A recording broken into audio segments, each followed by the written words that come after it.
Does anybody have any idea who our next guest is? Does anybody have any idea who our next guest is? Ladies and gentlemen, a man that has painted more flags across this country than anyone to ever walk the planet. It gives me great honor and pleasure to introduce Mr. Scott LoBaido.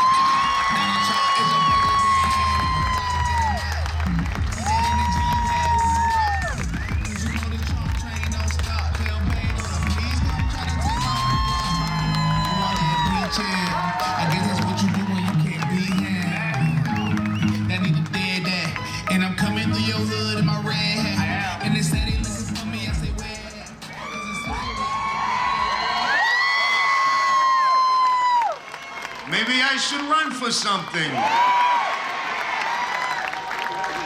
Be careful back there.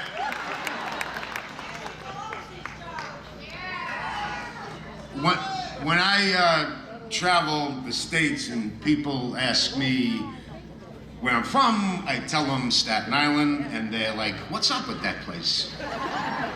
And when the media and these political activities ask me, why is Staten Island the way it is? This is the biggest liberal city in the world. What's up with Staten Island? And I say, Staten Island is just like that little town in Wyoming. It's like that little town in West Virginia, where the working man lives. It's the same exact thing. This borough is the gears that keep this magic, sexy beast America moving.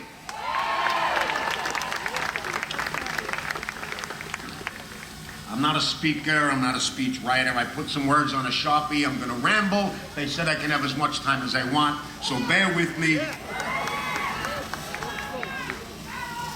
In regards to what's happened to our great POTUS, most people drown from panic.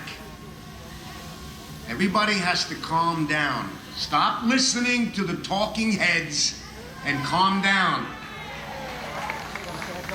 I predict some mild symptoms, couple of rough days, lay low for 12 days, and then come out bucking like the wild bull at the rodeo and get us back in line.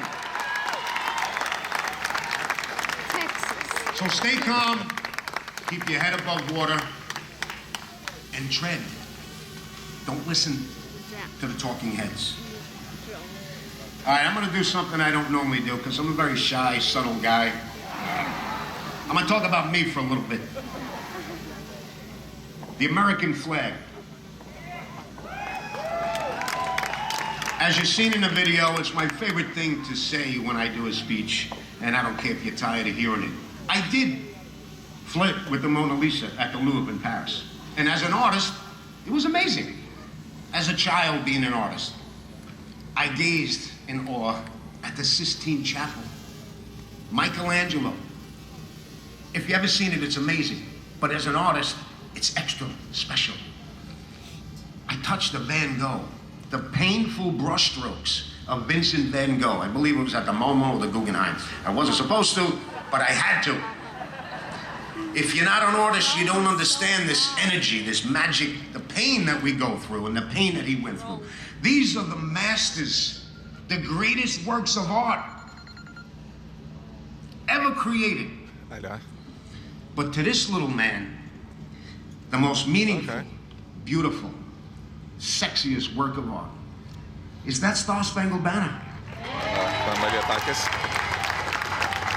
It is a work of art with so much meaning. My critics, all these years I paint the flag. Why is the flag, what do you mean the flag? The American flag's better than any other flag. Who the hell are you to say that? Come here. Why is America better than any other country? Why? Why the American flag? Why is that so special? And I say it's very simple, and nobody really talks about it. The French flag is beautiful, but the French flag represents French people. The Italian flag represents Italian flag people. The Chinese flag represents Chinese people, and so on around the globe. But the American flag represents all of those people. It represents humanity. So yeah, it is the effing best flag in the world.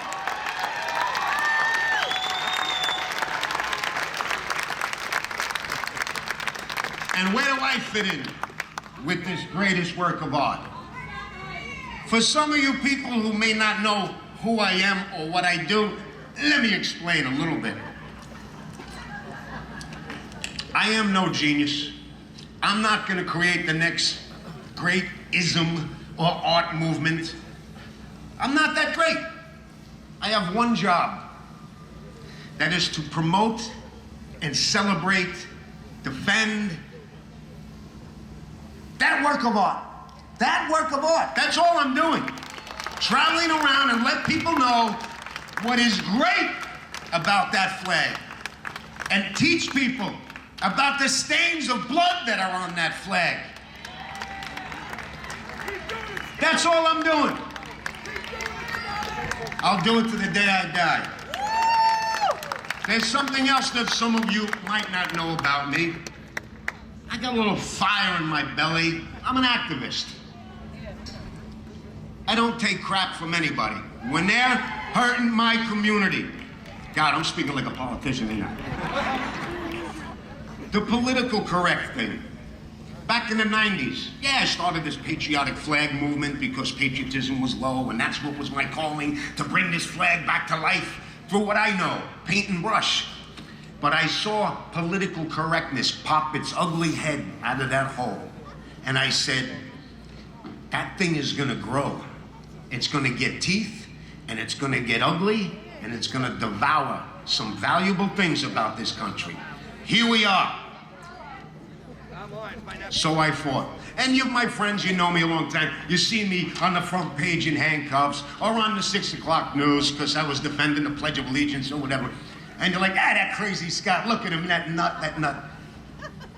I was trying to warn you people for the last 25 years. Look at where we're at with this politically correct bullcrap. And I'm gonna slide in. Now, this is all pertinent to why you all hear what I'm rambling about. These protesters. Look, everybody knows me. I've been protesting hundreds of times for the last 30 years. I love protesting. And when I see someone else protesting, and if I don't believe their protest, but they believe it, I am right behind you. I love that. What is sexy than the First Amendment? Expressing yourself, gathering, assembling. But when you throw that first Molotov cocktail through a police car, or you beat the hell out of some little old lady who owns a florist and you burn it down, your cause means crap. It means nothing. And who are these rioters? Who are these anarchists? Let me finish. You watch lately on TV, on the news, on YouTube, and you see a rally, a BLM rally in Portland. Let me finish. And you look, and I take snapshots, and I look, and I count 1,000 people, and I don't see one black person there. Who is it? Young, white, spoiled, 19-year-old college kids, brainwashed, always got a effing trophy, and these kids are taking over and telling us how to live this country? Since when do we listen to children? They're burning down our cities, and we're letting them. When I was 19 years old, I was chasing skirts and drinking beer with my buddies in the parking lot. I didn't know crap about the world. And these kids know everything. We're listening to children. That's why we gotta vote for this man. Law and order.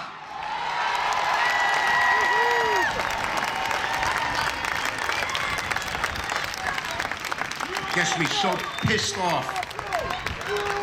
Sorry. I want to conclude with talking about the man. We are all here to support all our local candidates to kick some ass. We have to really, these guys, we need them. But we need that man. We need Donald Trump. Let me tell you,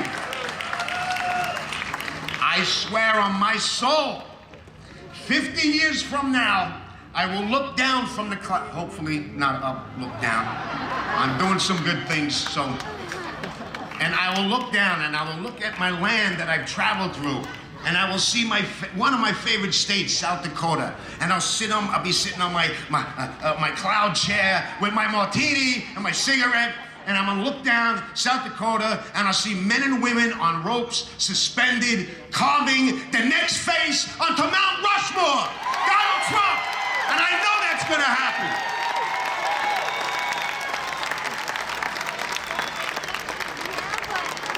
This man is the greatest chess player that ever lived, and you really gotta think about it. Think about all the crap that's been thrown at him. The hooker game. Yeah, okay, checkmate. The Russian collusion.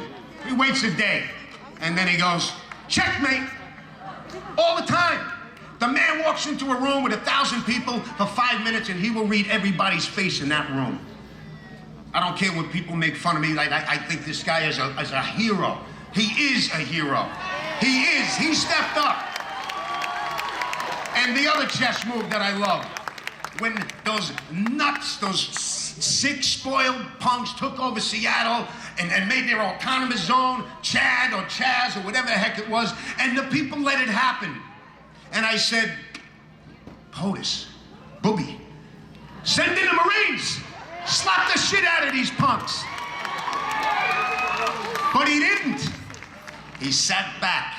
And then the next day I realized you could see what they're doing to the cities on any TV or computer. The election is coming. Ladies and gentlemen, do you want this? Do you want this? Then you vote for Joe Biden. Do you want law and order? Then you vote for me. That's what this election's about.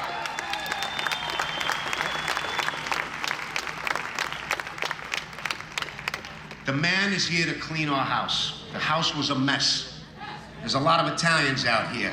My mother, God rest her soul, she let everybody in the house. When it was Thanksgiving, she sent us out to find a homeless person. Go to your local bar. You got a friend that doesn't have a family, bring him to the house. There's a sailor in town, he's got no family, bring him to the house. Everybody was embedded in the house.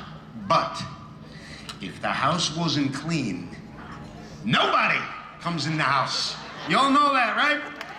Not me. I could have my arm hanging off, a tornado on my back. House has to be clean. And when the house is clean, the doors swung open, and everybody can come in and enjoy. That's what this guy's about. That's what this is about. This election is about law and order. And I will conclude, finally. On November 3rd, I am gonna find my cleanest dirty suit. I'm gonna spit polish my cheapest shoes. And I'm gonna stand out in the rain, snow, hurricane, tsunami, COVID, the Black Plague, earthquake, locust, and I'm gonna wait as long as it takes to get into that booth and physically vote for law and order. Thank you.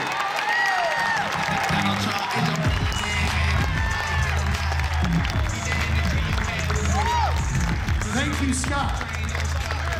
Scott, that podium's about $2,000. Thank God you didn't break it. I would have sent you the bill.